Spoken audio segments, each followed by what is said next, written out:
কনক বলিল, আমি প্রথমে দুটো ব্রহ্মসঙ্গীত ঝেড়ে দিলাম। বললে, বেশ গান। তারপর একটা কীর্তন গাইলাম, ভারী খুশি। পরদিন আমায় বললে, থিয়েটারের গান জানো না? আমি বললাম, হ্যাঁ, তাও জানি দু চারটে। খগেন হাসিতে হাসিতে বলিল, দু চারটে? বেশি নয় তো? কৃত্রিম ক্রোধের সহিত কনক বলিল, আমায় ডিফেন্ড করবেন না খগেনবাবু। আমি একজন নিষ্ঠাবতী হিন্দু বিধবা, তা আপনি জানেন।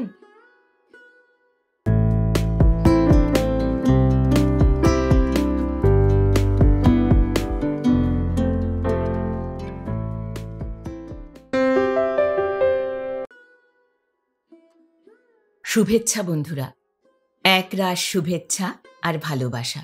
আমি অর্পিতা, আর আপনারা শুনছেন এক ব্যাগ গপ্প ইউটিউব চ্যানেল। বন্ধুরা, শুরুতেই একটা ছোট্ট অনুরোধ। এখনও যারা এক ব্যাগ গপ্প চ্যানেলটি সাবস্ক্রাইব করেননি, তাদের উদ্দেশ্যে বলি, আজই চ্যানেলটি সাবস্ক্রাইব করে সঙ্গে থাকুন, উৎসাহ পাব এগিয়ে চলার। বন্ধুরা, আমরা শুরু করেছিলাম শ্রদ্ধেয় লেখক প্রভাত কুমার মুখোপাধ্যায় রচিত রত্নদ্বীপ উপন্যাসটি। ইতিমধ্যে প্রথম ও দ্বিতীয় পর্ব আপনারা নিশ্চয়ই শুনে নিয়েছেন। আজ পড়ব রত্নদ্বীপ উপন্যাসের তৃতীয় পর্ব। গল্প পাঠ করছি আমি অর্পিতা। শব্দ নির্মাণ করেছেন সাহিত্য সমাহার চ্যানেলের আকাশ। প্রচ্ছদ এঁকেছেন কাভারম্যান অভিব্রত। উপস্থাপনায় এক ব্যাগ গপ্প ইউটিউব চ্যানেল। শুরু করছি শ্রদ্ধেয় লেখক প্রভাত কুমার মুখোপাধ্যায় রচিত রত্নদ্বীপ উপন্যাসের তৃতীয় পর্ব।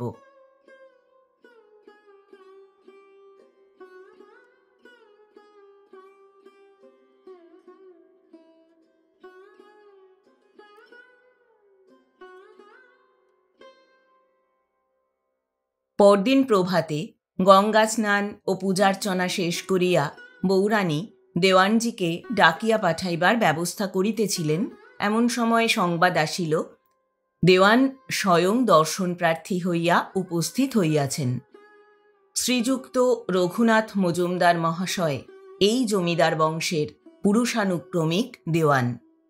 তাহার বয়স ৬০ বৎসরেরও উপর হইয়াছে, কিন্তু তথাপি এখনও বেশ কার্যক্ষম আছেন। খর্বায়ত শ্যামবর্ণ বৃদ্ধ, দেহখানিও দেওয়ানোচিত হৃষ্টপুষ্ট। স্বর্গীয় কর্তা মহাশয় ইহাকে যথেষ্ট স্নেহ ও সম্পূর্ণ বিশ্বাস করিতেন। জাতিতে বৈদ্য হইলেও ইনি পরিবারস্থ সকলের নিকট আত্মীয়বৎ। বউরানী ইহাকে পিতৃব্য সম্বোধন করিয়া থাকেন, তাহা পূর্বেই উল্লিখিত হইয়াছে। অন্তঃপুরের মধ্যে একটি কক্ষ বউরানীর আফিস ঘর স্বরূপ সজ্জিত ছিল। চেয়ার, টেবিল, আলমারি, টানাপাখা প্রভৃতি এই কক্ষে ছিল। বউরানীকে কোনো কথা জিজ্ঞাসা করিতে অথবা কোনো কাগজপত্রে তাহার দস্তখত লইবার জন্য দেওয়ানজি যখন অন্তঃপুরে আগমন করিতেন, তখন এই কক্ষখানিতেই তাহাকে বসিতে হইত। বউরানী কিন্তু হিন্দু পুরমহিলা সুলভ লজ্জাবশত দেওয়ানজির সমক্ষে কোনো দিন চেয়ারে উপবেশন করেন নাই। পরিচারিকা সহ আসিয়া অর্ধাবগুণ্ঠনে দেওয়ানজির আসনের কিয়ৎ দূরে দাঁড়াইয়া থাকিতেন। অদ্য তাহাই করিলেন। দেওয়ানজি পূর্ব হইতেই সেই কক্ষে বসিয়াছিলেন। বউরানী প্রবেশ করিবা মাত্র তিনি সসম্মানে দণ্ডায়মান হইলেন। কাকা বসুন বলিয়া বউরানী তাহার যথাস্থানে আসিয়া দাঁড়াইলেন। দেওয়ান বলিলেন, মা, তোমার শরীর বেশ ভালো আছে তো? বউরানী উত্তর দিলেন, হ্যাঁ কাকা, আমি বেশ ভালো আছি। আপনি ভালো আছেন তো? দেওয়ান বলিলেন, হ্যাঁ মা, বেশ আছি। আচ্ছা, তুমি যে গঙ্গার ঘাটে সেদিন সেই মেয়েটিকে কুড়িয়ে পেয়েছিলে, তার পরিচয় কিছু জানতে পেরেছ? বউরানী উত্তর দিলেন, না কাকা, সে কিছু বলে না, কিছু বলবে এমন আশাও নেই। দেওয়ান বলিলেন, পুলিশে তো একটা খবর দেওয়া উচিত। কোথা থেকে কে এলো, শেষকালে ওকে নিয়ে কোনো বিপদ না উপস্থিত হয়। বৌরানী বলিলেন, এর জন্যে আর থানা পুলিশ কেন কাকা? একজন অনাথা স্ত্রীলোক বোধহয় নৌকা থেকে জলে পড়ে গিয়েছিল, ভেসে এসেছে, তাকে আমরা আশ্রয় দিয়ে রেখেছি। এর জন্যে আর বিপদ আপদ কি? পুলিশে জানালেই তারা এসে বেচারিকে জিজ্ঞাসাবাদ করবে, আমি তা চাইনি। দেওয়ানজি একটু চিন্তা করিয়া বলিলেন, এই সেজন্যে নয়, তবে শুনেছিলাম তার গলায় একটা দড়ির দাগ আছে, হয়তো কেউ তাকে মেরে ফেলবার চেষ্টা করেছিল, নয়তো সে আত্মহত্যা করতে গিয়েছিল। উভয় অবস্থাতেই ব্যাপারটা পুলিশের তদন্তযোগ্য। কিন্তু তোমার যখন অমত, তখন খবর দেব না, থাক। গলার সেই চিহ্নটা এখনো কি আছে? বৌরানী বলিলেন, অতি সামান্য, আর 2-4 দিনেই মিলিয়ে যাবে। দেওয়ান বলিলেন, তা বেশ। আজ আমি এসেছিলাম তোমার সহচরীর জন্যে কাগজে যে বিজ্ঞাপন দেওয়া হয়েছিল তার উত্তরে এই কতগুলো আবেদন এসেছে। বলিয়া দেওয়ানজি হস্তস্থিত ডাকের চিঠিগুলি গণনা করিয়া বলিলেন, এই 5খানা। কুরানো স্ত্রীলোকটিকেই নিজের সহচরী নিযুক্ত করিবার প্রস্তাব বৌরানীর ওষ্ঠযুগলের নিকট পর্যন্ত আসিল, কিন্তু লজ্জা ও সংকোচ বশত বলি বলি করিয়া তিনি বলিতে পারিলেন না। ভাবিলেন, আবেদনপত্রগুলির কথা প্রথমে শুনিয়া লই, তারপর সেই প্রস্তাবটি উপস্থিত করিব। দেওয়ানজি চিঠিগুলির উপরিভাগে চক্ষু রাখিয়া বলিলেন, এর মধ্যে 4খানি তেমন সুবিধে নয়। একজনের আবেদন পড়ে মনে হচ্ছে তার দ্বারা বোধহয় কাজ চলতে পারে। সব আবেদনগুলো পড়ে শোনাব কি? বৌরানী বলিলেন, বেশ তো। দেওয়ানজি তখন প্রথমখানি খুলিয়া পাঠ করিলেন। কলিকাতা শ্যামবাজারের একজন বয়সী বিধবার আবেদন। তিনি রামায়ণ মহাভারত পাঠ করিয়া শুনাইতে পারেন, লিখিয়াছেন। সঙ্গীতাদির বিষয়ে তাদৃশ ক্ষমতা নাই, সন্তানাদি নাই, ভাসুরপোর আশ্রয়ে বাস করেন। সেই ভাসুরপো অত্যন্ত স্ত্রীবশ, ইহাকে গ্রাহ্যই করেন না। কাশী বা বৃন্দাবনে গিয়া বাস করিবার মতলবই ছিল। এই কার্যটি যদি মেলে, তবে তীর্থযাত্রা আপাতত স্থগিত রাখিতে প্রস্তুত আছেন। পত্রপাঠ শেষ করিয়া দেওয়ানজি বলিলেন, আমরা যেরকমটি খুঁজছি এটি সেরকম বলে মনে হয় কি? তোমার একজন সমবয়সীর মতো হয়, তোমার সঙ্গে গল্প গুজব আমোদ প্রমোদ করে তোমার মনটি বেশ প্রফুল্ল রাখে, এই রকমটি আবশ্যক। কেমন মা, তাই না? বৌরানী সংকোচের সহিত বলিলেন, হ্যাঁ কাকা। অতঃপর দেওয়ানজি দ্বিতীয় পত্রখানি পাঠ করিলেন। এই আবেদনকারিণী লেখাপড়া জানেন না, তবে মুখে মুখে দাশুরায়ের ছড়া, অঙ্গদের রায়বার ইত্যাদি আবৃত্তি করিতে পারেন। ইহারও বয়স হইয়াছে। রন্ধনবিদ্যা ও অন্যান্য গৃহকার্যে অত্যন্ত পটীয়সী বলিয়া নিজেকে বর্ণনা করিয়াছেন। এই আবেদনও দেওয়ানজি অমনোনীত করিলেন। তৃতীয় ও চতুর্থ পত্র ওই জাতীয় কারণে অগ্রাহ্য হইল। তখন দেওয়ানজি শেষ পত্রখানি খুলিয়া চশমাটি চোখে ভালো করিয়া লাগাইয়া স্মিত মুখে বলিলেন, এই স্ত্রীলোকটি যে ভালো রকম লেখাপড়া জানে তা এর হাতের হরফ দেখলেই বোঝা যায়, রচনাও দিব্যি, বলিয়া পাঠ আরম্ভ করিলেন। কলিকাতা, 6ই চৈত্র, মান্যবর শ্রীযুক্ত রঘুনাথ মজুমদার, বাসুলিপাড়া এস্টেটের ম্যানেজার মহাশয় সমীপেষু।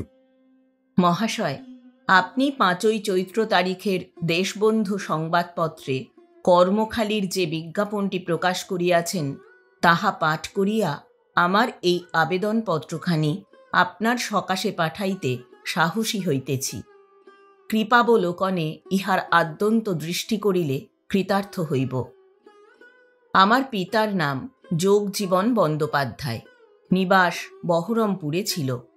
আমি বাঙালা সাহিত্য রীতিমতো অধ্যয়ন করিয়াছি।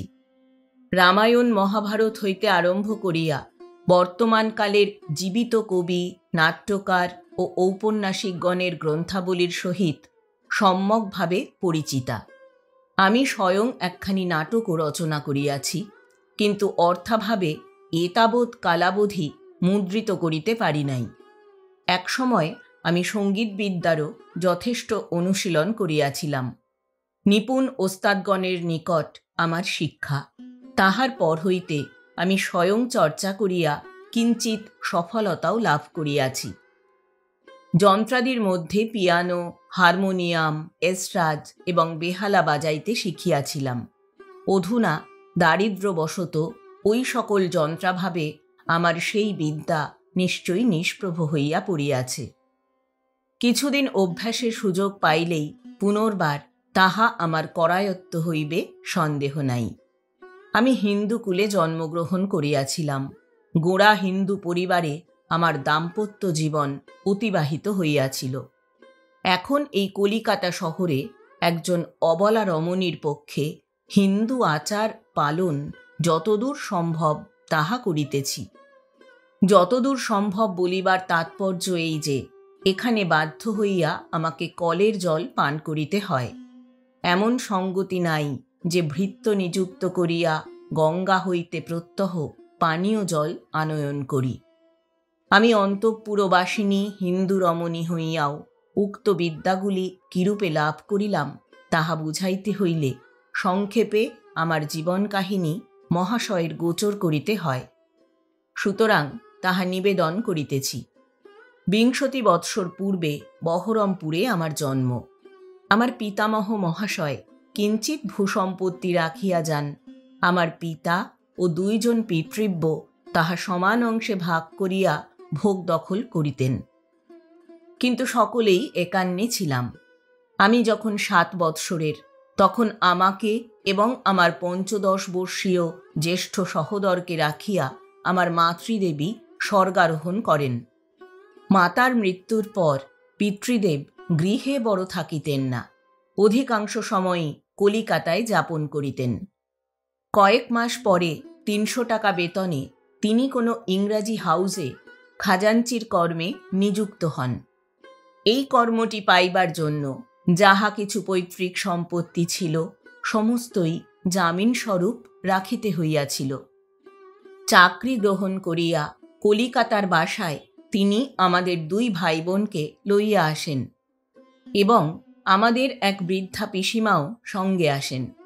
কলিকাতায় বাসকালীন পিতৃদেবের ধর্ম ও সামাজিক মতাদির কিছু পরিবর্তন ঘটিয়াছিল, যদিও তিনি কখনো ধর্মান্তরে দীক্ষিত হন নাই, আজীবন হিন্দু সমাজভুক্তই ছিলেন। দাদা বিদ্যালয়ে পাঠ অভ্যাস করিতে লাগিলেন এবং আমাকে লেখাপড়া, শিল্পকর্ম ও গীতবাদ্য শিক্ষা দিবার জন্য পিতৃদেব উপযুক্ত শিক্ষক নিযুক্ত করিয়া দিলেন। আমি যখন 10-11 বৎসরের হইলাম, তখন আমাদের দেশের আত্মীয়গণ এবং কলিকাতায় পিসিমাতা ঠাকুরানী আমার বিবাহ দিবার জন্য পিতৃদেবকে পীড়াপিড়ি করিতে লাগিলেন। তিনি কিন্তু বলিলেন, অত ছোট মেয়ে বিবাহ দিব না, ও এখন লেখাপড়া শিখুক, যখন 16 বৎসরের হইবে তখন বিবাহ দিব। সুতরাং আমার লেখাপড়া, গীতবাদ্য চর্চা পূর্বমতই চলিতে লাগিল। এই রূপে যখন আমার বয়ঃক্রম 14 হইল, তখন পিতৃদেবের এক মহা বিপদ উপস্থিত হইল।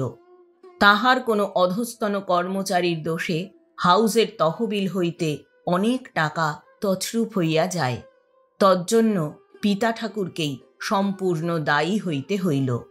তাহার চাকরি গেল, বিষয় সম্পত্তির সমস্তই বিক্রয় হইয়া গেল। ইহার 6 মাস পরেই আমাদিগকে অকুল শোক সাগরে ভাসাইয়া তিনি স্বর্গারোহণ করিলেন।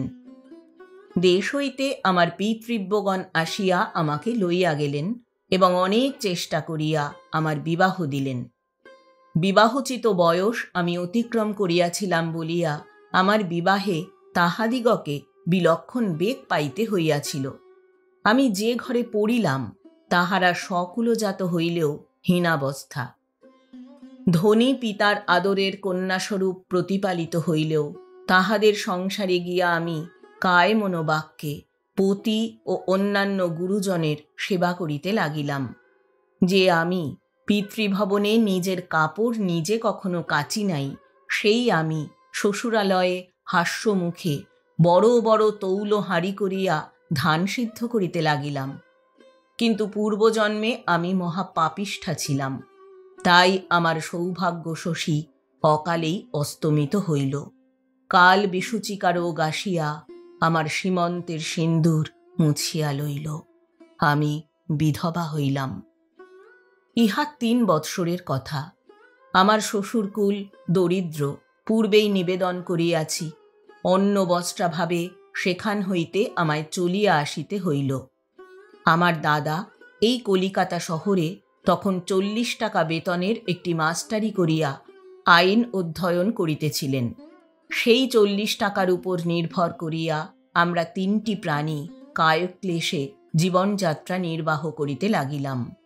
গত পৌষ সংক্রান্তির দিন আমার পিসিমাতাও গঙ্গা লাভ করিলেন। দাদা এই বৎসর আইন পাশ করিয়াছেন। তাহার ইচ্ছা পশ্চিমের কোনো ভালো জেলায় গিয়া ওকালতি ব্যবসা আরম্ভ করেন, কিন্তু আমাকে তিনি এখানে ফেলিয়া যাইতে পারেন না। সঙ্গে করিয়া পশ্চিমে লইয়া যাওয়াও একান্ত অসুবিধাজনক। দাদা অবিবাহিত। আমি সেই বিদেশে গিয়া দাদার বাসায় একাকী থাকিব কেমন করিয়া? এই সকল কারণে তিনি নড়িতে পারিতেছেন না। আমি তাহার জীবনের উন্নতির বিঘ্নস্বরূপিণী হইয়া রহিয়াছি। এমন সময় মহাশয়ের প্রদত্ত বিজ্ঞাপনটি পাঠ করিয়া মনে হইল, বুঝি ভগবান দয়া করিয়া এই অকুলে কুল দিলেন। আপনি যদি এই কর্মটিতে আমাকে নিযুক্ত করেন, তবে একজন অনাথা ব্রাহ্মণ কন্যার অশেষ উপকার করা হয়। আমি সর্বদা শ্রীযুক্তা বধূরানী মহোদয়ার চিত্ত বিনোদনে সচেষ্ট থাকিব। তিনি যদি দয়া করিয়া আমায় স্মরণ করেন, তবে দাদা মহাশয়কে সঙ্গে লইয়া অচিরাত বাসুলিপাড়া যাত্রা করিব। উত্তরের আশায় রহিলাম। বিনীতা নিবেদিকা শ্রীমতী কনকলতা দেবী। পাঠ শেষ করিয়া দেওয়ানজি বলিলেন, আমার ভারী ইচ্ছে এই মেয়েটিকেই নিযুক্ত করি। তুমি কি বলো মা? এই দুঃখ কাহিনী শ্রবণ করিতে করিতে বউরানীর হৃদয়খানি করুণায় পূর্ণ হইয়া উঠিয়াছিল। তিনি বিবেচনা করিলেন, বেশ তো, আসুক, এও আসুক, সুরবালাও থাকুক। ঈশ্বরের ইচ্ছায় আমার তো কোনো অভাব নেই। প্রকাশ্যে বলিলেন, বেশ, আপনি যা ভালো বিবেচনা করবেন তাই হবে কাকা, ওকেই নিযুক্ত করুন। দেওয়ানজি বলিলেন, তবে আজই চিঠি লিখে দিই। বউরানী একটু ইতস্তত করিয়া বলিলেন, আচ্ছা কাকা, এদের রাহা খরচ কিছু পাঠানো আবশ্যক তো? দেওয়ানজি বলিলেন, রাহা খরচ? প্রথম কর্মে যে প্রবৃত্ত হয় সে নিজের খরচেই আসে, এই নিয়ম। বউরানী মিনতির স্বরে বলিলেন, কিন্তু ইনি স্ত্রীলোক যে, আর অবস্থাও। দেওয়ানজি হাসিয়া বলিলেন, তা বেশ, তুমি যখন বলছো তখন রাহা খরচ হিসাব করে পাঠিয়ে দেব। বউরানী সহজে ছাড়িবার পাত্রী নহেন।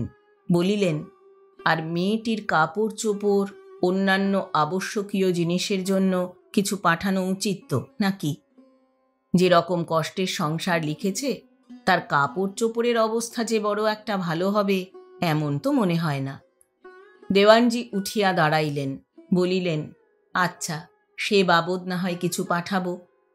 বউরানী বলিলেন, কত পাঠাবেন কাকা? দেওয়ানজি হাসিয়া বলিলেন, তুমি কত বলো মা? বউরানী বলিলেন, গোটা 50, আর রাহা খরচ হিসাব করে যা হয়। দেওয়ানজি বলিলেন, তাই হবে মা, তুমি দয়াময়ী। বলিয়া দেওয়ানজি বিদায় গ্রহণ করিলেন। যথাসময়ে দেওয়ানজি কনকলতার নামে নিয়োগপত্র ও মানি অর্ডার পাঠাইয়া দিলেন। কয়েকদিন পরেই দাদাকে সঙ্গে লইয়া কনক আসিয়া পৌঁছিল। দাদা আর কেহ নহে, সেই সোনার হরিণ খগেন্দ্রনাথ।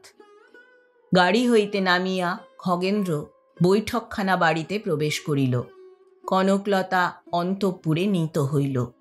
খগেনের রূপ দেখিয়া বৈঠকখানার সকল লোক চমকিত হইয়া উঠিল। এমন সুপুরুষ সেই গ্রামে কেহ নাই।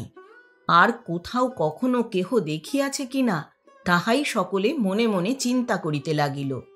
কর্মচারীরা বলাবলি করিতে লাগিল, এ এত সুন্দর, এর বোন যে বউরানীর সহচরী হয়ে এসেছে সে না জানি কেমন সুন্দরী। হস্তমুখাদি প্রক্ষালন করিয়া জলযোগ সারিয়া খগেন বসিয়া আছে, এমন সময় দেওয়ানজি আসিয়া তাহাকে অভ্যর্থনা করিয়া নিজের আপিস কক্ষে লইয়া গেলেন। নিকটে বসাইয়া পথে কোনো কষ্ট হইয়াছে কিনা, কলিকাতায় আর কতদিন থাকা হইবে, পশ্চিমে কোথায় গিয়া ওকালতি ব্যবসায় আরম্ভ করিবার ইচ্ছা ইত্যাদি প্রশ্ন করিতে লাগিলেন। খগেন চালাকি করিয়া বলিল, আমি যদি পশ্চিমে না গিয়ে কৃষ্ণনগরে বসি তাহলে আপনাদের এস্টেটের মোকদ্দমাগুলি পেতে পারি কি? দেওয়ানজি বলিলেন, আমাদের এস্টেটের মোকদ্দমা? আমরা মোকদ্দমা টোকদ্দমা বড় বেশি করি নে। কোথাও কোনো গোলযোগের সূত্রপাত হলেই আপোষে নিষ্পত্তি করে ফেলবারই চেষ্টা করি। যখন কোনো মোকদ্দমা হয় সদরে আমাদের নিযুক্ত উকিল আছেন, তার কাছে যাই। খগেন মনে মনে হাসিয়া ভাবিল, পাড়াগায়ে বুড়া অত সহজে আমায় ঝাড়িয়া ফেলিতে পারিবে না, আর একটু মজাই দেখি না কেন। প্রকাশ্যে বলিল, আপনাদের উকিল তো আছেনই, বড় বড় মোকদ্দমা যখন হয় একজনের বেশি উকিলও তো দরকার হয়, সে সময় আমায় নিযুক্ত করবেন। যদি এমন ভরসাও পাই তবে কৃষ্ণনগর সম্বন্ধে বিবেচনা করি। যদিও আমি নতুন উকিল, তাহলেও আইন টাইনগুলো একটু বিশেষ রকম মেহনত করেই পড়েছি। নিজের মুখে আর কি বলবো, যদি এই সুযোগ দেন তো কাজেই দেখিয়ে দেব বলিয়া খগেন গম্ভীরভাবে বসিয়া দেওয়ানজির মুখের ভাব লক্ষ্য করিতে লাগিল। দেওয়ানজি একটু চিন্তা করিয়া বলিলেন, আপাতত এস্টেটের কোনো রকম বড় মোকদ্দমা তো দেখিনে, তবে আমার নিজের এস্টেটে দেশে আমার ভাইরা আছেন, তারাই দেখেন শোনেন একটা বড় রকম মোকদ্দমা শীঘ্রই দায়ের হবে। অবস্থাটা শুনবেন? খগেন উৎসাহের সহিত বলিল, বলুন না। দেওয়ানজি বলিলেন, ব্যাপারটা একটু জটিল, মন দিয়ে শুনুন, শুনে আপনার মত বলুন দেখি। আমি এই বিষয়ে কৃষ্ণনগরের উকিলদের পরামর্শ নিয়েছি, হাইকোর্টের উকিলদেরও জিজ্ঞাসা করেছিলাম, কিন্তু কৃষ্ণনগরের উকিলদের সঙ্গে হাইকোর্টের উকিলদের মতের ঐক্য হয় না। আপনি কি বলেন শোনা যাক। খগেন মনে মনে প্রমাদ গণিল, মোকদ্দমার অবস্থা শুনিয়া আবার মত দিতে হইবে, ইহা সে ভাবে নাই। দেওয়ানজি আবার বলিতেছে ব্যাপারটি জটিল। দেওয়ানজি মোকদ্দমার অবস্থা ধীরে ধীরে বর্ণনা করিতে লাগিলেন। এক নিঃসন্তান ধনী ব্যক্তি উইল করিয়া স্ত্রীকে দত্তক পুত্র গ্রহণের ক্ষমতা দিয়াছিলেন। তাহার মধ্যে আবার কতগুলা কি শর্ত, বাধা ও বিধান ছিল। স্ত্রী যদি দত্তক গ্রহণের পূর্বেই মরিয়া যান অথবা আইন অনুসারে দত্তক অসিদ্ধ হয়, তাহা হইলেই বা কি হইবে? দত্তক যদি স্বয়ং অপুত্রক অবস্থায় মরিয়া যায়, তাহা হইলেই বা কি হইবে? বিরাজমোহন ও মোহিনীমোহন ভাতৃযুগলকে উইলের অছি নিযুক্ত করিয়া যান। কি কি অবস্থা ঘটিলে উক্ত বিষয় এই ভ্রাতৃযুগলকে বর্তিবে, ইত্যাদি ইত্যাদি কত কি দেওয়ানজি বলিয়া যাইতে লাগিলেন। আর মাঝে মাঝে খগেনকে জিজ্ঞাসা করিতে লাগিলেন, বেশ বুঝতে পারছ তো? খগেন ঘাড় নাড়িয়া জানাইল সে বুঝিতেছে, যদিও মাথা মুন্ডু কিছুই সে বোঝে নাই। কিছুতেই সে মনস্থির করিতে পারিতেছিল না। খানিক শোনে, আবার ভাবে ভালো বিপদেই পড়া গিয়াছে, কি মতি বা দিব, যাহা মুখে আসিবে তাহাই বলিয়া দিব। এখন বুড়া যদি আবার মতের সমর্থক যুক্তি জিজ্ঞাসা করিয়া বসে, তাহা হইলেই বেয়াকুব বনিয়া যাইতে হইবে। খগেন এই প্রকার ভাবে আর গল্পের সূত্র হারাইয়া ফেলে। আসন্ন বিপদের কথা চিন্তা করিতে করিতে তাহার গৌরবর্ণ ললাটে ঘর্মবিন্দু সঞ্চিত হইয়া ধারাকারে অধোগতি লাভ করিল। তাহার জিহ্বা ও তালু শুকাইয়া উঠিল। বর্ণনা শেষ করিয়া দেওয়ানজি বলিলেন, এখন ওই বিরাজমোহন মোহিনীমোহনের নির্বূঢ় সত্য হবে না জীবন সত্য? এখন নির্বূঢ় কথাটা আজ এই প্রথম খগেনের কর্ণগোচর হইল। তাহার পিতা বিষয়ী লোক হইলেও কোম্পানির কাগজ ও কলিকাতার বাড়ি লইয়াই ধনবান ছিলেন। জমিদারি সংক্রান্ত বিষয়ে খগেন একেবারেই অজ্ঞ। অনিশ্চিতের মধ্যে পদক্ষেপ না করিয়া তাই সে উত্তর দিল, জীবন সত্য। দেওয়ানজি বলিল, জীবন সত্য? হাইকোর্টের উকিলরাও তাই বলেন অবশ্য। শুনিয়া খগেনের বুক 10 হাত হইল। কৃষ্ণনগরের উকিলরা মূর্খ, হাইকোর্টের উকিলের সঙ্গে তাহার মত মিলিয়া গিয়াছে। ভাবিল, কেমন চালাকি করিয়াছি, পাড়া গাঁয়ের লোকেরা কি সহসা আমাদের ঠকাইতে পারে? কিন্তু হায়, তাহার গর্ব বড়ই ক্ষণস্থায়ী হইল। পর মুহূর্তেই দেওয়ানজি জিজ্ঞাসা করিলেন, আচ্ছা, জীবন সত্যই যদি হয়, তবে ওদের অবর্তমানে বিষয়টা কাকে অর্শাবে? সুবল পাবে না রতনমণি পাবে? উত্তর দিয়াও নিষ্কৃতি নাই। দেওয়ানজির বক্তৃতার সময় সুবল এবং রতনমণি এই নাম দুইটা কয়েকবার তাহার কর্ণে প্রবেশ করিয়াছিল বটে, কিন্তু তাহারা যে কে এবং সেই মোকদ্দমার সহিত তাহাদের সম্পর্কই বা কি, খগেন তাহা কিছুই স্মরণ করিতে পারিল না। তথাপি কপাল ঠুকিয়া বলিয়া দিল, ওরা দুজনেই পাবে, ভাগাভাগি করে। উত্তর শুনিয়া দেওয়ানজি ফ্যালফ্যাল করিয়া এই জাল উকিলটির মুখের দিকে চাহিয়া রহিলেন। কোনো উকিল বা মোক্তার তো দূরের কথা, জমিদারি সেরেস্তার কোনো হুঁশিয়ার আমলাও এমন অসম্ভব হাস্যকর মত প্রকাশ করিত না। তাহার মুখের ভাব দেখিয়া খগেন্দ্র বুঝিতে পারিল কিছু গোল হইয়াছে। তাড়াতাড়ি বলিল, বই টইগুলো, নজির উজিরগুলো না দেখে এই মত প্রকাশ করা ঠিক নয়। একটু কাগজে বরং আপনি ওই কথাগুলো নোট করে দেবেন। আমি কলকাতায় ফিরে গিয়ে আমার মত আপনাকে লিখে পাঠাবো। দেওয়ানজি অত্যন্ত ঘৃণা ও তাচ্ছিল্যের দৃষ্টিতে খগেনের পানে চাহিয়া রহিলেন। বলিলেন, থাক, আপনাকে আর কষ্ট করতে হবে না। খগেন লজ্জায় অধোবদন হইয়া বসিয়া রহিল। দেওয়ানজি একজন ভৃত্যকে ডাকিয়া বলিলেন, ওরে, বাবুর স্নানের জন্যে তেল টেল এনে দে না। ভৃত্য বলিল, বাবু আসুন। খগেন উঠিয়া গেল। যে কয়দিন বাসুলি পাড়ায় ছিল, দেওয়ানজির ত্রিসীমানায় আর সে ঘেঁষে নাই। কনকলতার সহিত খগেন্দ্র পরামর্শ করিয়া আসিয়াছিল, কয়েকদিন বাসুলি পাড়ায় থাকিয়া কোনো সুযোগে বউরানীর সহিত সে সাক্ষাৎ পরিচয় লাভের চেষ্টা করিবে। কনক বলিয়াছিল, সে যদি আপনার চেহারাখানা একবার দেখে, তবে আমার কার্যটুকু অপেক্ষাকৃত সহজ হয়ে আসবে। কনকের বিশ্বাস, এই সোনার হরিণকে যেই স্ত্রীলোক দেখিবে, সেই ইহাকে লাভ করিবার জন্য পাগল হইবে। কিন্তু 1 দিন, 2 দিন, 3 দিন কাটিল, বউরানীর সহিত সাক্ষাৎ পরিচয়ের কোনো সুযোগই খগেন দেখিল না। কনক আসিয়াই অন্তঃপুরে প্রবেশ করিয়াছে। খগেন বৈঠকখানার বাড়িতে পড়িয়া আছে। আহারাদির জন্য অন্তঃপুরে যাইতে হয় না। বাহিরের লোকের জন্য বহির্বাটিতেই পাকাদির সমস্ত বন্দোবস্ত। অন্তঃপুর উচ্চ প্রাচীরের দ্বারা অবরুদ্ধ। ছাদটা দেখা যায় বটে, কিন্তু ছাদেও উচ্চ আলিশা। সেই আলিশা ছিদ্রময় বটে, কিন্তু ছাদে মানুষ আছে কিনা দেখা যায় না। মানুষ ছাদ হইতে বাহিরের লোককে দেখিতে পায়। এই কয়দিনে বউরানী কোনো দিন ছাদে উঠিয়া খগেনকে দেখিতে পাইয়াছেন কিনা, তাহাই খগেন মনে মনে চিন্তা করে। যেখানে থাকিলে ছাদের মানুষের লক্ষ্যগোচর হইতে পারে, সেই সকল স্থানে খগেন বৈকালে বেড়াইতে থাকে।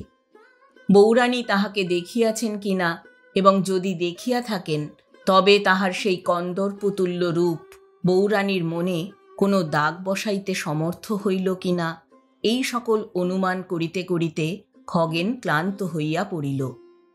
চতুর্থ দিন স্নানের পূর্বে নায়েব মহাশয়কে গিয়া বলিল, আমার এই ভগ্নীর সঙ্গে কিছু কথা আছে, একবার দেখা হতে পারে কি? নায়েব বলিলেন, বেশ, বউরানীর কাছে আমি এত্তেলা পাঠাচ্ছি। তার অনুমতি হলেই আপনি অন্দরে গিয়ে আপনার ভগ্নীর সঙ্গে দেখা করতে পারবেন। খগেন ভাবিল, বাবা, আবার এত্তেলা হবে, অনুমতি চাই, এ বড় কঠিন ঠাঁই দেখছি। এত্তেলা হইল, অনুমতি আসিল, আজ দ্বীপ্রহরের পর খগেন গিয়া তাহার ভগ্নীর সহিত সাক্ষাৎ করিতে পারিবে। আহারান্তে খগেন তাহার মস্তকের সেই তরঙ্গায়িত কেশরাশি সাবধানে সুবিন্যস্ত করিয়া লইল। তাহার সবচেয়ে বাহারি পাঞ্জাবি পিরিহানটি পরিধান করিল। সবচেয়ে ভালো ধুতিখানি, ভালো জুতাজোড়াটি পরিয়া প্রস্তুত হইল। অন্তঃপুরে প্রবেশ করিলে বউরানীর দৃষ্টিপথে সে পড়িয়া যাইতে পারে তো। যথাসময়ে একজন ভৃত্য আসিয়া খগেনকে লইয়া গেল। সে অন্তঃপুরের দ্বারে পৌঁছিয়া একজন ঝির হস্তে সমর্পণ করিল। ঝি খগেনকে লইয়া 2-3টা বারান্দা ও কক্ষ অতিক্রম করিয়া একটি সুসজ্জিত কক্ষে উপস্থিত হইয়া বলিল, আপনি এইখানে বসুন, আপনার বোনকে আমি নিয়ে আসছি। খগেন একখানি চেয়ারে বসিয়া কক্ষটির চতুর্দিকে দৃষ্টিপাত করিতে লাগিল। ইহা বউরানীর সেই আপিস কক্ষ। কিয়ৎক্ষণ পরে কনকলতা আসিয়া প্রবেশ করিল। খগেন বলিল, এসো কনক, কেমন আছো? কনক খগেনের কাছে একখানি চেয়ার লইয়া বসিয়া বলিল, ভালো আছি, আপনি কেমন আছেন দাদা? বলিয়া কনক একটু মুচকি হাসিল। একবার দ্বারের দিকে দৃষ্টিপাত করিল, কেহ নাই। উভয় নিম্ন স্বরে কথাবার্তা কহিতে লাগিল। খগেন বলিল, তোমার বউরানী কেমন? কনক বলিল, কি কেমন? রূপ আহামরিও নয়, ছিছিও নয়। খগেন বলিল, না, রূপের কথা জিজ্ঞাসা করছি নে। মানুষটা কেমন, বোকাশোকা রকমের না বেশ চালাক চতুর?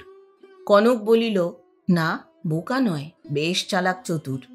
আমরা আগে যেমন মনে করতাম পাড়াগাঁয়ের মেয়েরা সব এক একটি গরু, তা নয়।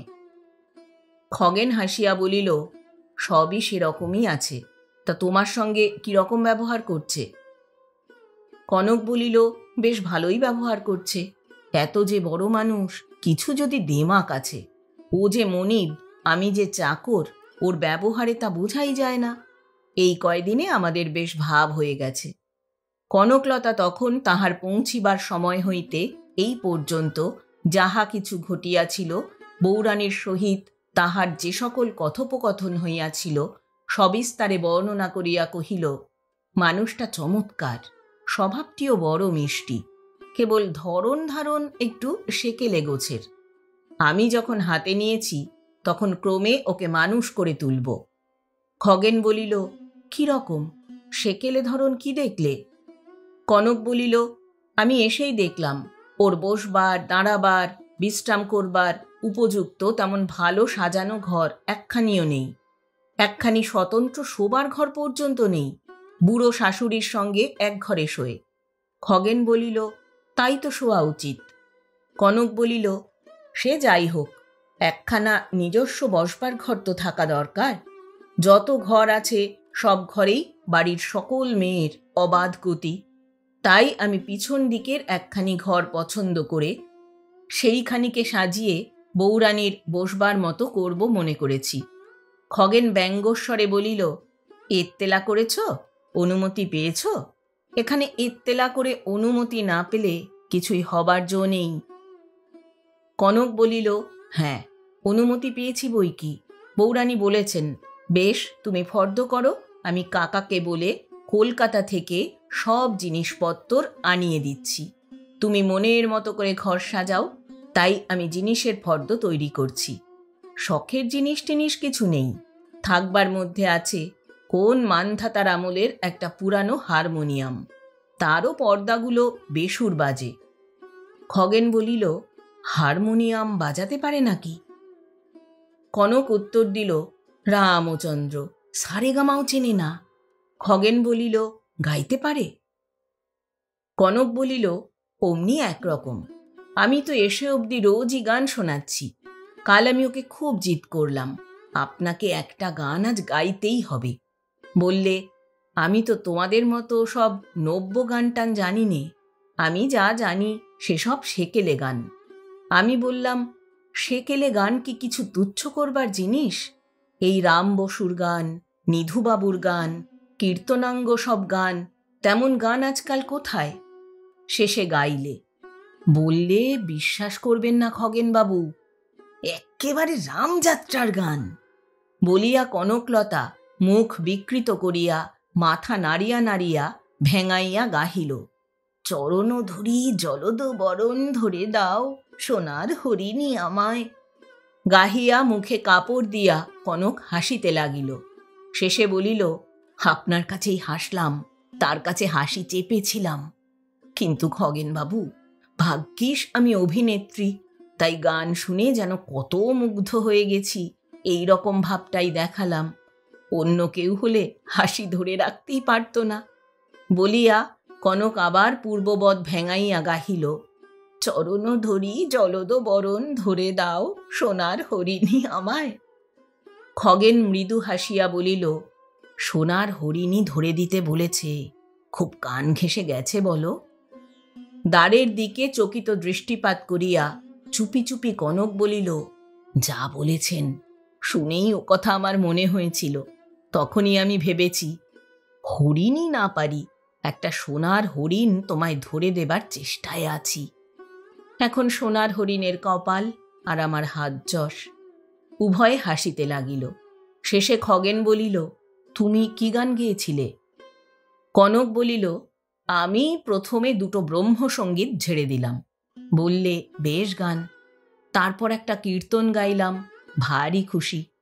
পরদিন আমায় বললে, থিয়েটারের গান জানো না? আমি বললাম, হ্যাঁ, তাও জানি দু চারটে। খগেন হাসিতে হাসিতে বলিল, দু চারটে বেশি নয় তো? কৃত্রিম ক্রোধের সহিত কনক বলিল, আমায় ডিফেন্ড করবেন না খগেনবাবু, আমি একজন নিষ্ঠাবতী হিন্দু বিধবা, তা আপনি জানেন। তুমি ভাটপাড়ার মা গোসাই, তারপর বলো। খগেন বলিল। কনকলতা বলিল, হ্যাঁ, তারপর আমি একটা থিয়েটারের গান গাইলাম, ইচ্ছে করে বেছে বেছে একটা বেশ লপেটি ধরনের, বুঝেছেন? আমার উদ্দেশ্য ছিল একটু টোপ ফেলে দেখা আর কি। ও মশাই, গান শুনে তার মুখ কান রাঙা হয়ে উঠল, গম্ভীর হয়ে বসে রইল। দেখলাম বেজায় চটেছে। বললে, এসব গান কোথায় শিখলে? আমি নেকু সেজে বললাম, কেন, থিয়েটারে। আপনি যে থিয়েটারের গান গাইতে বললেন, আমি ছেলেবেলায় একবার থিয়েটার শুনতে গিয়েছিলাম, তাই শিখেছিলাম। বললে, শুনেছিলাম থিয়েটারের গান খুব ভালো। এই যদি থিয়েটারের গান, তবে আমার কাছে থিয়েটারের গান আর গেও না। ছি, এসব থিয়েটার ভদ্রলোকের মেয়েরা শুনতে যায়? আমি বললাম, হ্যাঁ, যাই বই কি। বললে, চুলোয় যাক, তুমি একটা ভালো গান গাও দেখি, আমার কানের তিতো ভাব কেটে যাক। আমি তখন রবি ঠাকুরের একটা গান গাইলাম, আমি নিশিদিন তোমায় ভালোবাসি, সেই গানটা। শুনে বললেন, সুন্দর গান, এই রকম গানই আমার পছন্দ। খগেন পকেট হইতে ঘড়ি খুলিয়া দেখিল, বলিল, যা হোক, আমরা যে পরামর্শ করে এসেছিলাম তার কি হলো? বউরানীর সঙ্গে সাক্ষাৎ পরিচয় দূরে থাকুক, একবার চোখাচোখিও তো হলো না। ও আমাকে দেখেছে ছাদটার থেকে? কনক বলিল, না। খগেন বলিল, ছাদে ওঠে না? কনক বলিল, না। খগেন বলিল, তুমি বলতে পারো না? আমি একদিন বিকেলে ঘুরে ঘুরে বেড়াচ্ছি আর ভাবছি, হয়তো তুমি তাকে নিয়ে ছাদে উঠেছ, হয়তো আমাকে দেখাচ্ছ। কনক হাসিয়া বলিল, আপনি যে বটতলার বিদ্যাসুন্দরের ছবি মনে পড়িয়ে দিলেন খগেনবাবু। বাঞ্ছারাম কর্মকার কর্তৃক খোদিত সেই ছবি। বিদ্যা সখীর সঙ্গে এলো চুলে ছাদে দাঁড়িয়ে, আর সুন্দর নিচে চাপকান পরে পাগড়ি মাথায় দিয়ে একটা গোলাপ ফুল হাতে করে দাঁড়িয়ে। কাছে একখানা রথ, তাতে কাঠের দুটো ঘোড়া জোতা, পা তুলেই রয়েছে। খগেন হাসিতে লাগিল, বলিল, আমার চাপকানও নেই, পাগড়িও নেই, রথও নেই, থাকবার মধ্যে এক মালিনী মাসি তুমি আছো, যা হোক একটা উপায় করো।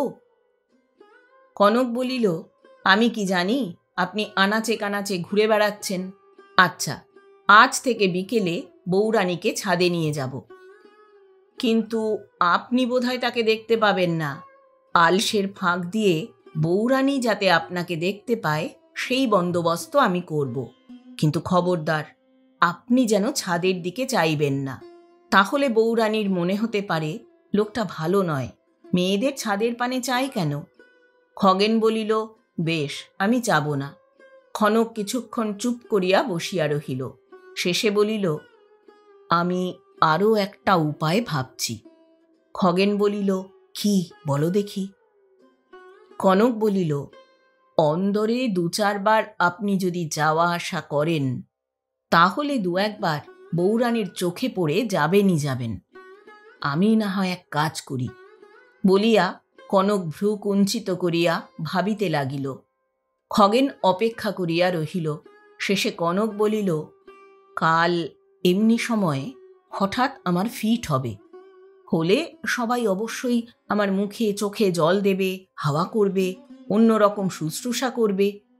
শেষে আমি চোখ অর্ধেক খুলে ক্ষীণ স্বরে বলবো, দাদা, দাদা, আমার দাদা কই?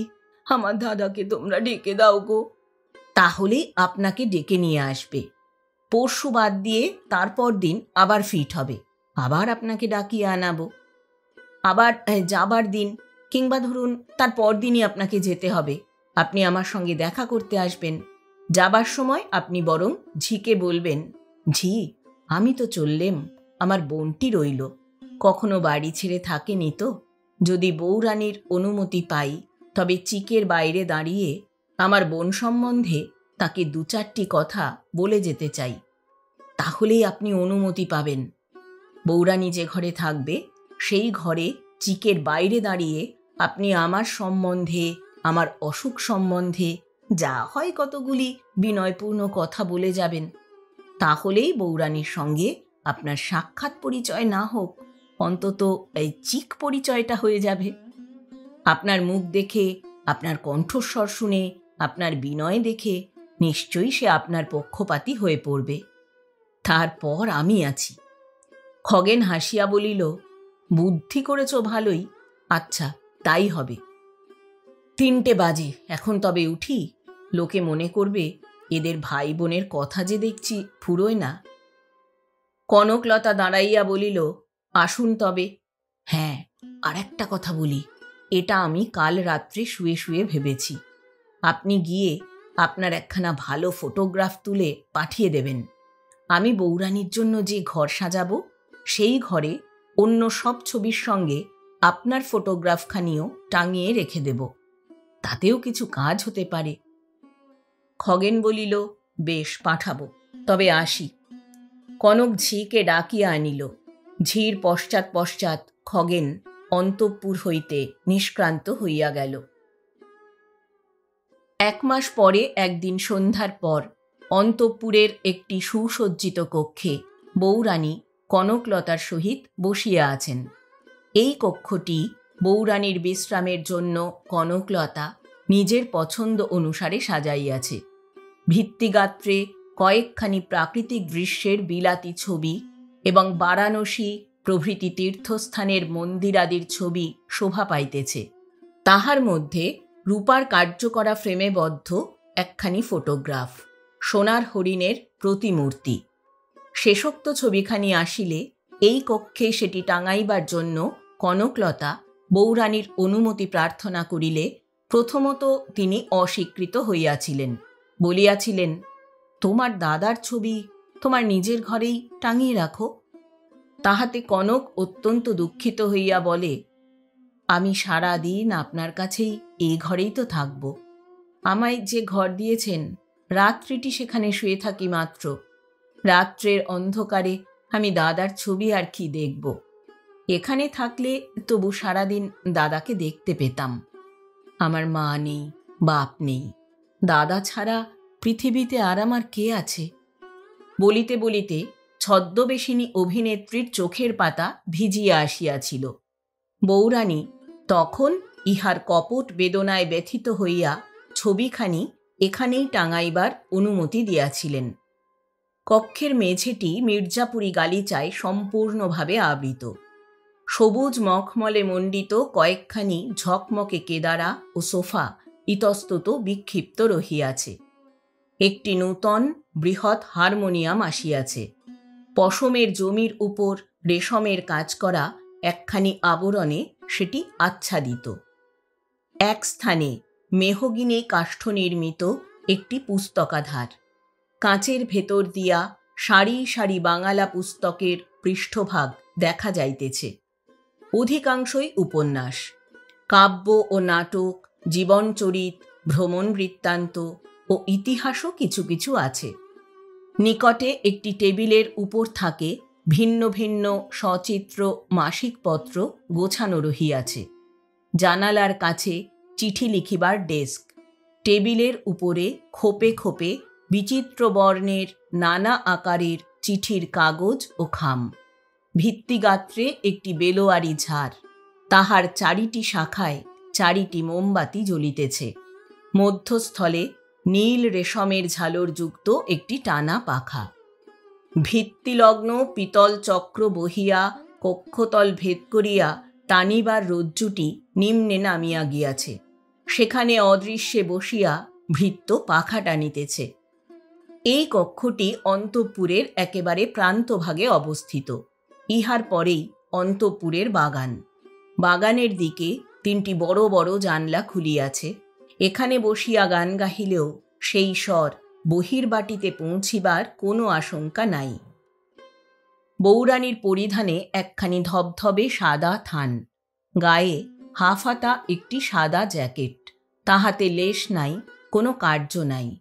কেশদাম এলাইত, বিকালে গঙ্গা স্নান করিয়াছেন, প্রত্যহই করেন। কনকলতার বেশও এতদনুরূপ, তবে কেশ বেণীবদ্ধ। জানালার পথে মৃদু মৃদু বাতাস আসিতেছিল। বউরানী বলিলেন, কাউকে বলে দাও নিচে গিয়ে পাখা বন্ধ করতে বলে আসুক। কনক বলিল, টানুক না, মাইনে নেবে, মেহনত করবে না। বউরানী বলিলেন, পাখা টেনে টেনে বেচারির হাত বোধহয় ব্যথা হয়ে যায়। বেশ বাতাস আসছে, এখন দরকার কি? যাও, হাবার মাকে বলো নিচে গিয়ে বলে আসুক। কনকলতা তখন সেই অনুরোধ পালন করিতে বাধ্য হইল। 2 দিনের পরিচয়ের পর সোনার হরিণের কাছে বউরানীকে সে মাটির মানুষ বলিয়া বর্ণনা করিয়াছিল। এই 1 মাসে কনক আবিষ্কার করিয়াছে সেই বর্ণনাটি ঠিক নহে। ধনগর্বই নাই, সেই হিসাবে মাটির মানুষ বটে, কিন্তু সেই মাটিতে যথেষ্ট দৃঢ়তা আছে। বউরানী নিজে ভালো বুঝিয়া যে স্থানটি নির্বাচন করিয়া লন, সেই স্থান হইতে কেহই তাহাকে বিন্দুমাত্র বিচলিত করিতে পারে না। যখন কোনো আজ্ঞা প্রচার করেন, তাহা বিনীত অনুরোধের মতোই শোনায়, অথচ সেই অনুরোধ কেহ উপেক্ষা করিতে সাহস করে না।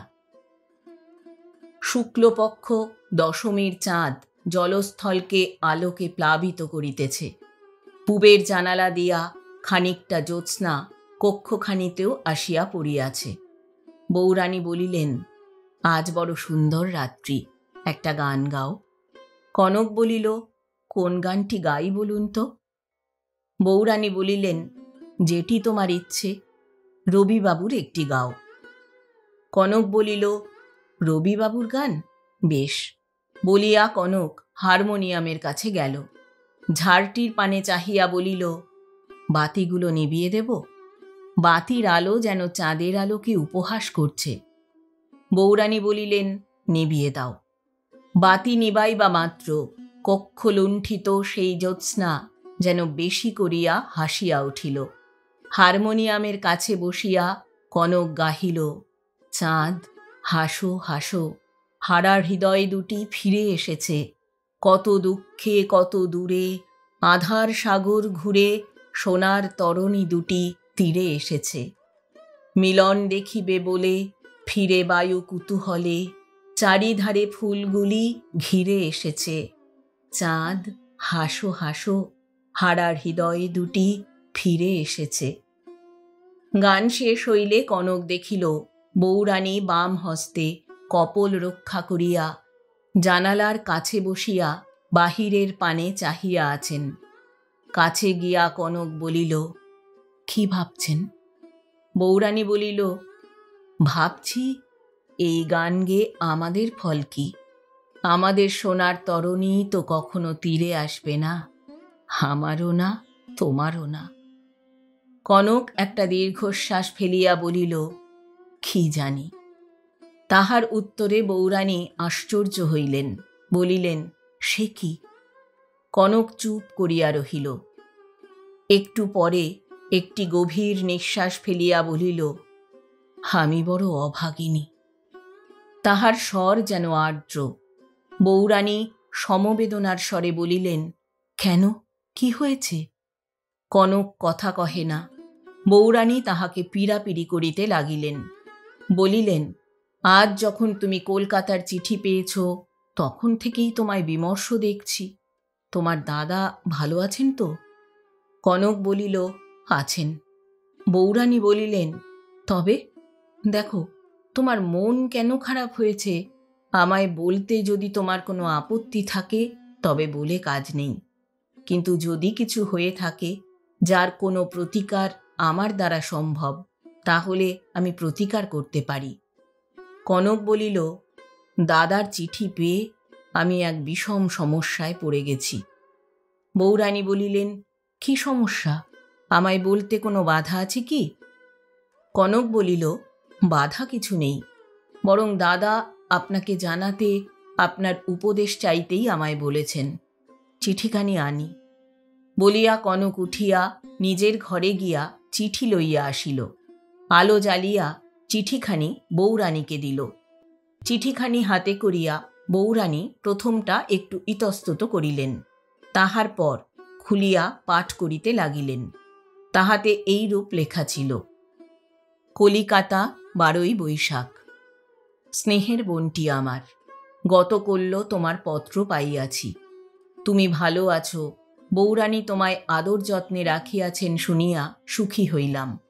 হইবে না কেন, তিনি তো মানবী নহেন, দেবী। তোমার পরম সৌভাগ্য যে তুমি তাহার মতো উদার হৃদয়া, সুশিক্ষিতা, সর্বগুণসম্পন্না মহিলার আশ্রয় লাভ করিয়াছ। তোমাকে তিনি যে এত স্নেহ করেন, যত্ন করেন, এজন্য আমি তাহার নিকট কত দূর কৃতজ্ঞ তাহা লিখিয়া জানাইতে পারি না। আমার মনে হয় পূর্বজন্মে তিনি আমাদের কোনো পরমাত্মীয়া ছিলেন। আমার পশ্চিমে যাওয়া এখনো স্থির হয় নাই, বিশেষত এই সময়টা। ওদিকে ভয়ঙ্কর গরম। বর্ষার প্রারম্ভে কোনো স্থানে গিয়া বসিব, সে কথা এখন যাউক। আজ যে জন্য তোমায় বিশেষ করিয়া পত্র লিখিতে বসিয়াছি, তাহাই এখন উত্থাপন করি। আমি তোমায় বাল্যকাল হইতেই কত স্নেহ করি তাহা তুমি অবগত আছো। আমরা বাল্যকালে মাতৃহীন হই। 7 বৎসর বয়স হইতেই তুমি মাতৃহারা। মার অভাবে পাছে তুমি কোনো কষ্ট পাও, এই জন্য বাল্যকাল হইতেই আমি কত প্রকারে তোমার চিত্ত বিনোদনের চেষ্টা করিয়াছি। পিতৃদেব যখন মারা যান, তখন তোমাকে তিনি আমার হাতে সঁপিয়া দিয়া গিয়াছিলেন। বড় আশা করিয়া তোমার বিবাহ দিয়াছিলাম, কিন্তু আমার দুর্ভাগ্যবশত 3টি বৎসর যাইতে না যাইতেই তুমি বিধবা হইলে। তুমি যখন বৈধব্য বেশ পরিয়া বাড়ি আসিলে, তখন আমার বুকে যে আগুন জ্বলিয়া উঠিয়াছিল, সে আগুন আজও নিবে নাই। পলে পলে দিবানিশি আমায় দগ্ধ করিতেছে। আমি যে অদ্যপি বিবাহ করি নাই, এই নিদারুণ শোকই তাহার প্রধান কারণ। দিদি, তোমার শুষ্ক মলিন মুখখানি যখনই দেখি, তখনই সংসার সুখে আমার স্পৃহা চলিয়া যায়। আমার পরম স্নেহের পাত্রী ছোট বোনটিকে বৈধব্যের অনলে পুরিতে দেখিয়া আমি কি বিবাহিত জীবনের সুখাকাঙ্ক্ষী হইতে পারি? এমন তরুণ বয়সে বিধবা হইলে আর সে বিবাহ করিতে পারিবে না। এই বর্বর নিয়ম পোড়া বঙ্গদেশ ছাড়া আর কোনো সভ্য দেশে নাই। এমনকি হিন্দু শাস্ত্রেও স্পষ্টাক্ষরে বিধবা বিবাহের বিধান রহিয়াছে। এই কথা বিদ্যাসাগর মহাশয় প্রমুখ পণ্ডিতগণ নিঃসংশয় প্রমাণ করিয়া দিয়াছেন। ইহা কেবল লোকাচারের বিরুদ্ধ। বিধবা যদি পুনরায় বিবাহ করে, তবে তাহার ধর্মহানি হয় না। তাই দিদি, আমার বিশেষ অনুরোধ, তুমি বিবাহ করো। পূর্বে পূর্বে বিধবা বিবাহ হইলে সমাজে যেরূপ হুলুস্থুলু পড়িয়া যাইত, যেরূপ নিন্দা হইত, এখন আর সেরূপ নাই। এখন অনেক বড় বড় লোক, ধনে মানে জ্ঞানে সমাজের যাহারা শীর্ষস্থানীয়, তাহারাও কেহ কেহ নিজের বিধবা কন্যার বিবাহ দিতেছেন। সুতরাং আমরাই বা কেন পশ্চাৎপদ হই? এই প্রস্তাব পূর্বেও আমি তোমার নিকট করিয়াছি, কিন্তু তুমি বলিতে এরূপ করিলে তোমার ধর্মহানি হইবে। অদ্য ডাকে আমি তোমাকে 2খানি পুস্তক পাঠাইয়া দিতেছি, সেই 2খানি তুমি পাঠ করিয়া দেখিও। দেখিতে পাইবে হিন্দু শাস্ত্র সম্পূর্ণভাবেই বিধবা বিবাহ সমর্থন করে। সব স্থান যদি তুমি ভালো করিয়া বুঝিতে না পারো, বউরানীকে জিজ্ঞাসা করিও। তিনি যেরূপ সুশিক্ষিতা ও বুদ্ধিমতী, অনায়াসেই তোমায় ভালো করিয়া বুঝাইয়া দিতে পারেন। আমাদের পাড়ার সেই সুশীল বাবু, তিনি বহুদিন হইতেই তোমার হস্তাকাঙ্ক্ষী। এই কথা তুমি জানো না এমন নহে। তাহার মতো উচ্চ হৃদয় সম্পন্ন, সচ্চরিত্র, সুশ্রী যুবা পুরুষ খুঁজিয়া সহজে পাওয়া যায় না। আমার ইচ্ছা সুশীলবাবুর সঙ্গেই তোমার বিবাহ দিই। তিনি তোমায় প্রাণের সহিত ভালোবাসেন। আমি তাহার কোনো বন্ধুর নিকট শুনিয়াছি, তিনি প্রতিজ্ঞা করিয়াছেন, যদি তোমায় পান তবে তিনি বিবাহ করিবেন, নচেত চিরজীবন কৌমার্যব্রত অবলম্বন করিয়া থাকিবেন। দিদি, তোমার এখনো অল্প বয়স, সমস্ত জীবন তোমার সম্মুখে বিস্তৃত। মিছামিছি একটা ভ্রান্ত মতের অধীন হইয়া এমন দুর্লভ জীবন নষ্ট করিতে কি আছে? মূর্খ সমাজের চক্ষে যাহাই হোক, সেই দয়াময় প্রেমময় ঈশ্বরের চক্ষে ইহা মহাপাপ। শুষ্ক পৃথিবীকে সুখময়, শোভাময়, ফল পুষ্পময় করিবার জন্য যিনি নদ নদীর সৃষ্টি করিয়াছেন, আকাশ হইতে অজস্র বারিধারা বর্ষণের নিয়ম করিয়াছেন, মানুষ নিজের জীবনভূমিকে স্বেচ্ছায় মরুময় করিয়া তুলিলে তিনি কি সন্তুষ্ট হইবেন? স্নেহের কনকলতা, আমার মিনতি রাখো, বিবাহ করিতে সম্মত হও। আমি তোমার নবীন হৃদয়ে আবার সুখের হিল্লোল বহিতে দেখিয়া জীবন সার্থক করি। ইহাতে কোনো দোষ নাই, কোনো পাপ নাই।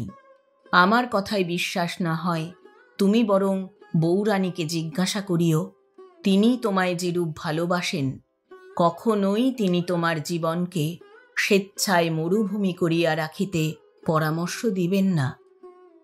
পুস্তক 2খানি পাঠ করিলে আমার দৃঢ় বিশ্বাস, নিশ্চয়ই তিনি বলিবেন, এই কার্যে দোষ কিছুমাত্র নাই। তাহার পরামর্শ লইয়াই তুমি কার্য করো। তিনি যেরূপ উদার হৃদয়া ও বুদ্ধিমতী, নিশ্চয়ই তিনি তোমাকে বিবাহ করিতেই উপদেশ দিবেন।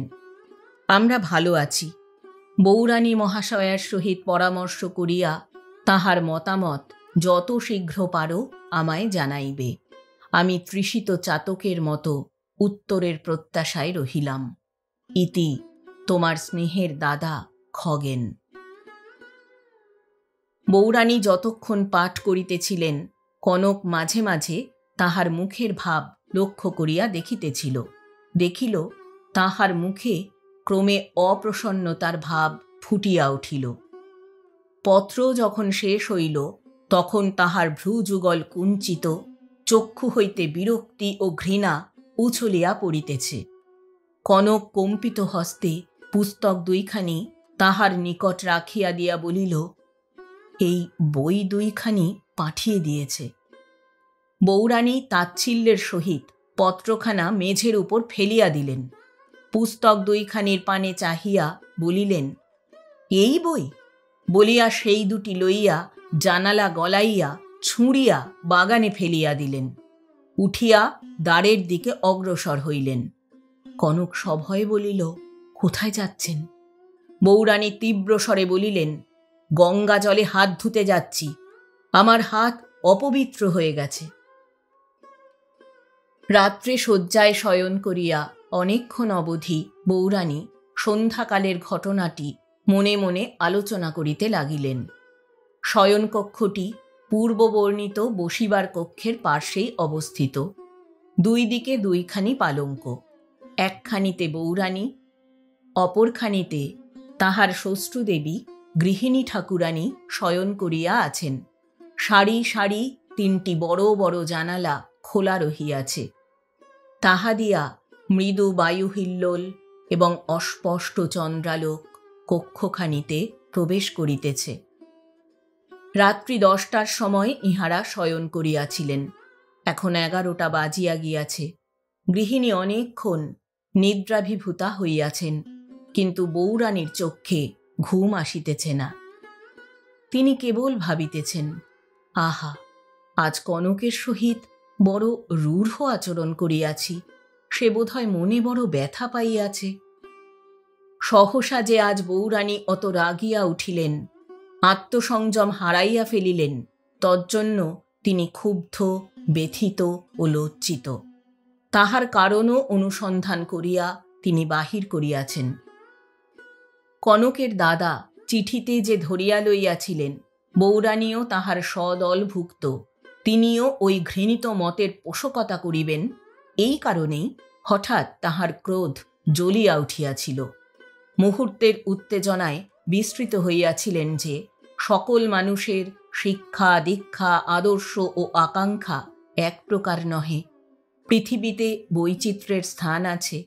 কাহারও সহিত আমার মতের মিল হইল না বলিয়াই রাগে আত্মহারা হইতে হইবে, তাহার মাথায় লাঠি মারিতে হইবে, এমন কি কথা? ভাবিতে ভাবিতে বৌরানী আরেকটু গভীরতর কারণের সন্ধান পাইলেন। তাহা এই কিছুদিন পূর্ব হইতেই কনকের প্রতি তিনি শ্রদ্ধা হারাইতেছিলেন। বিশেষ কোনো ব্যবহারের জন্য নয়, ক্রমে ক্রমে অল্পে অল্পে তিনি এটা লক্ষ্য করিয়াছেন।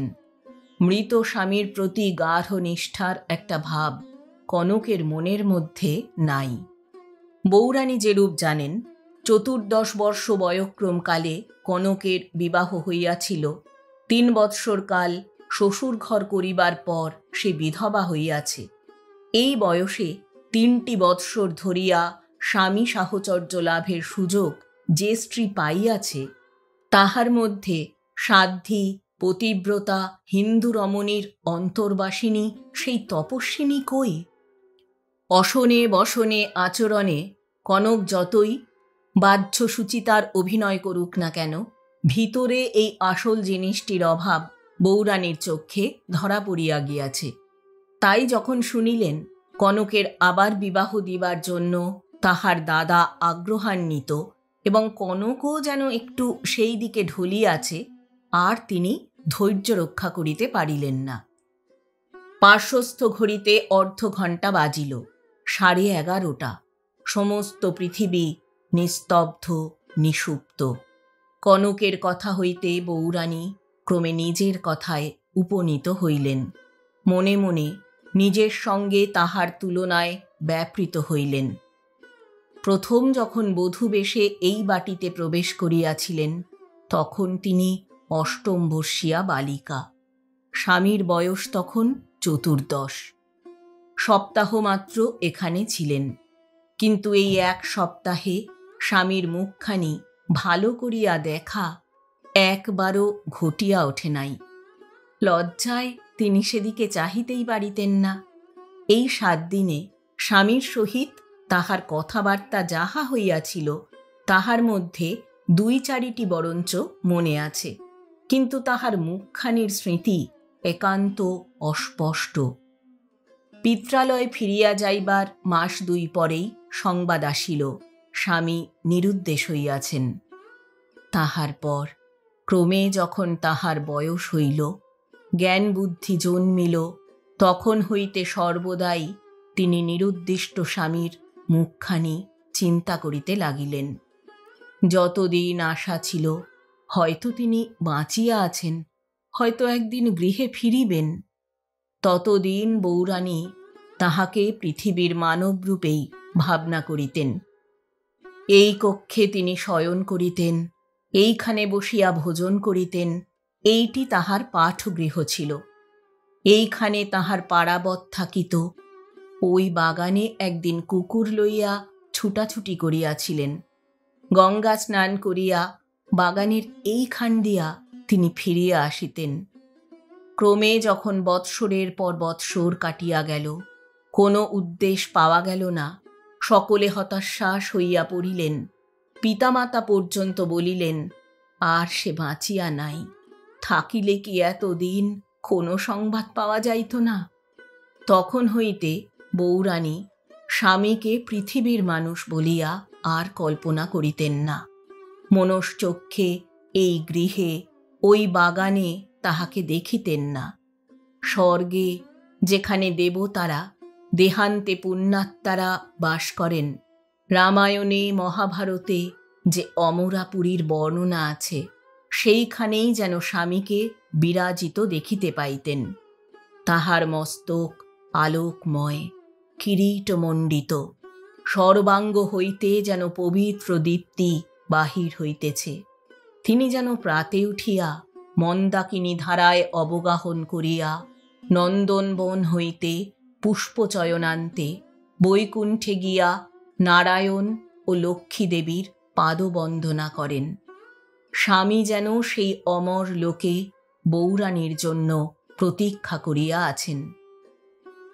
যখন সময় হইবে, এই পৃথিবী হইতে যখন ছুটি পাইবেন, এই দীর্ঘ বিরহের অবসান হইবে, স্বামী তখন নিজের পুণ্য বলে তাহাকে সেখানে লইয়া যাইবেন। দুজনের পুনর্মিলন হইবে। এই রূপে স্বামীর কথা ভাবিতে ভাবিতে বউরানী তন্ময় হইয়া পড়িলেন। কনকলতা প্রভৃতির কথা একেবারে মন হইতে মুছিয়া গেল। তাহার মনে বিমল শান্তি বিরাজ করিতে লাগিল। অল্পে অল্পে তন্দ্রাবেশ হইল। পার্শ্বের কক্ষে ঘড়িতে টং টং করিয়া 2টা বাজিলে বউরানী চমকিয়া চক্ষু খুলিলেন। জানালা পথে বাহিরে চাহিয়া দেখিলেন, দশমীর চন্দ্র গঙ্গার পরপারস্থ বনরেখার নিকট নামিয়াছে। তিনি আবার চক্ষু মুদিত করিলেন। ফুলের গন্ধ মাখা বাতাস বাগান হইতে আসিয়া তাহাকে মৃদু মৃদু বিজন করিতে লাগিল। বউরানী ক্রমে সুপ্তিমগ্না হইলেন। প্রভাতে ঘুম ভাঙিলে বউরানী দেখিলেন, অন্যদিন অপেক্ষা বিলম্ব হইয়া গিয়াছে, সূর্য উঠিয়াছে। তাড়াতাড়ি শয্যা ত্যাগ করিয়া গঙ্গা স্নানে যাইবার জন্য প্রস্তুত হইলেন। হাবার মা আসিল, জিজ্ঞাসা করিলেন, মা কোথা? হাবার মা বলিল, তিনি চান করতে গেছেন। বউরানী বলিলেন, আমাকে ওঠাসনি কেন? আজ একাদশী, আজ অনুদয়ে স্নান হল না। হাবার মা বলিল, গিন্নিমা যে বারণ করলেন, বললেন, আহা ঘুমুচ্ছে, ওঠাসনি। বউরানী বলিলেন, মার সঙ্গে কে গেছে? হাবার মা বলিল, বামুন ঠাকরুন আর কনক দিদি। কনকের নাম কর্ণে যাইবা মাত্র বউরানীর মুখ অপ্রসন্ন হইয়া উঠিল। আবার ইহাও ভাবিলেন, অন্যদিন কনক তাহারই সঙ্গে গঙ্গা স্নানে যায়, আজ পূর্বে গিয়াছে, ভালোই হইয়াছে। বস্ত্রাদি হস্তে সুরবালা এই সময় বাহিরের বারান্দা দিয়া যাইতেছিল। দেখিতে পাইয়া বউরানী তাহাকে ডাকিলেন। সুরবালা দ্বারের কাছে দাঁড়াইয়া সসংকোচে বলিল, কেন বউরানী, গঙ্গা স্নানে যাচ্ছ? চলো, আমিও তোমার সঙ্গে যাই। গঙ্গায় ভাসিয়া আসা অবধি আজ পর্যন্ত বউরানীর সহিত একত্র স্নান করিতে যাইবার সৌভাগ্য সুরবালার একদিনও হয় নাই।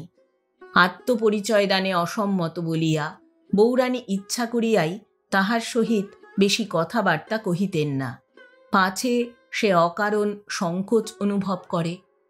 তাহার দুঃখে বউরানী যথেষ্টই দুঃখিত এবং সেই দুঃখ দূর করিবার কোনো উপায়ও তাহার হাতে নাই। ইহা তাহার অধিকতর আক্ষেপের বিষয়। আবার বউরানীর সদয় সস্নেহ ব্যবহার সত্ত্বেও সুরবালা নিজেকে দূরে দূরেই রাখিয়াছে। এই বাড়িতে তাহার পদশব্দ, তাহার কণ্ঠস্বর কেহ বড় শুনিতে পায় না, যেন সে কত অপরাধের অপরাধী। আজ সুরবালা বউরানীর সঙ্গে স্নানে যাইবার প্রস্তাবে যেন কৃতার্থ হইল। বলিল, আপনার সঙ্গে আমি যাব? বউরানী সুরবালার প্রতি সহাস্য কটাক্ষ করিলেন। সুরবালা একটু সলজ্জ মৃদু হাস্য করিয়া বলিল, তোমার সঙ্গে যাব। বউরানী সুরবালাকে আপনি না বলিয়া তুমি বলিবার জন্য কয়েকবার অনুরোধ করিয়াছিলেন। তাহা সত্ত্বেও সুরবালা মাঝে মাঝে ভুলিয়া আপনি বলিয়া ফেলে। বউরানী বলিলেন, হ্যাঁ চলো, আজ আমরা দুজনে একসঙ্গে স্নান করতে যাই।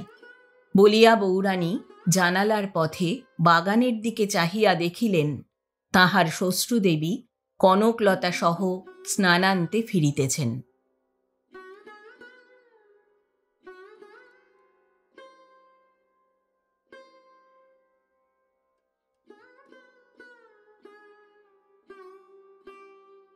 এতক্ষণ শুনলেন শ্রদ্ধেয় লেখক প্রভাত কুমার মুখোপাধ্যায় রচিত রত্নদ্বীপ উপন্যাসের তৃতীয় পর্ব। গল্প পাঠ করলাম আমি অর্পিতা। শব্দ নির্মাণ করেছেন সাহিত্য সমাহার চ্যানেলের আকাশ। প্রচ্ছদ এঁকেছেন কভারম্যান অভিব্রত। উপস্থাপনায় এক ব্যাগ গপ্প ইউটিউব চ্যানেল। বন্ধুরা, গল্প পাঠ ভালো লাগলে চ্যানেলটি লাইক, কমেন্ট ও শেয়ার করে এগিয়ে নিয়ে যেতে সাহায্য করবেন। আবার আসব রত্নদ্বীপ উপন্যাসের পরবর্তী পর্বগুলো নিয়ে। আজ তাহলে বিদায় নিচ্ছি। সবাই ভালো থাকবেন, সুস্থ থাকবেন।